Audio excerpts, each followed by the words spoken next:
জবা কোমা, কাল নাকিনি বিদায় হয়েছে। আমি আমার ভুল বুঝবার পারছি জবা, তুমি আমার মাফ করে দাও। চলো বাড়ি চলো, তোমারে ছাড়া বাড়িটা খালি খালি লাগতেছে। আর মেয়ের হাত ছেড়ে দে, নাহলে কিন্তু খুব খারাপ হয়ে যাবে। প্রয়োজনে খুনাখুনি হয়ে যাইতে পারে। হাত ছাড়। ওমা, মালা।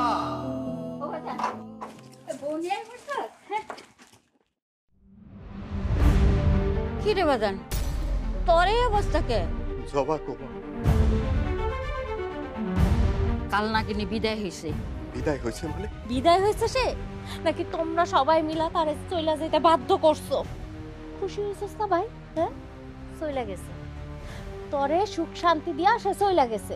তুই কেমনে পারলি এরকম একটা ভালো মানুষ সে এত বড় কষ্ট দিতে? কাজটা তুই একদম ঠিক করস নাই। অনেক অনেক কষ্ট নিয়ে সেই বাড়ির থেকে চইলা গেছে, আর জীবনেও ফেরত আইব না। আমি আমার জীবনের বড় ভুলটা করে ফেলাইছি রে বোন। আমি আমি আসলে জবার উপরে অনেক অন্যায় করছি, অনেক অত্যাচার করছি। ওমা, মা জানো, যেখানে বিয়া করতে গেছিলাম লোভে পয়রা টাকার জন্য, ওরা নাকি কইছে আমারে তারা টাকা দিয়ে কিনে নিব, আমার নাকি গোলাম হয়ে থাকতে হইব।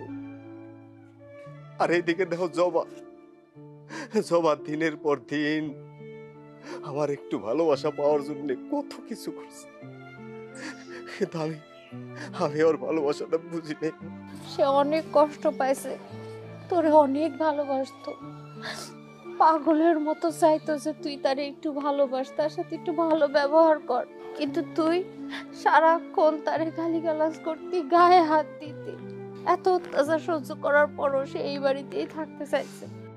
যৌতুক দিয়া বিয়া করার চাইতে গলায় দড়ি দিয়া মইরা যাওয়াটা অনেক ভালো। ওমা, আমি জীবনে অনেক বড় ভুল করে ফেলেছি।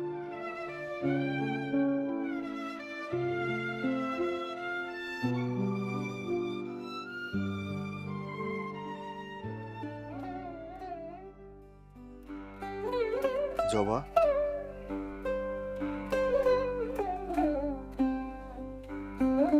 আপনি আপনি এখানে আইছেন কেন? জবা, জবা, আমি তোমারে নিতে আইছি। চলো বাড়ি চলো। কোন বাড়ি? কার বাড়ি? আমি আমার বাড়িতে আছি, আমি এখান থেকে কোথাও যাব না। আপনি এই বাড়িতে আইছেন কেন? যান যান, এখান থেকে চলে যান। আমি কোথাও যাব না, তোমারে না নিয়ে আমি এখান থেকে কোথাও যাব না। আমি আমার ভুল বুঝবার পারছি জবা।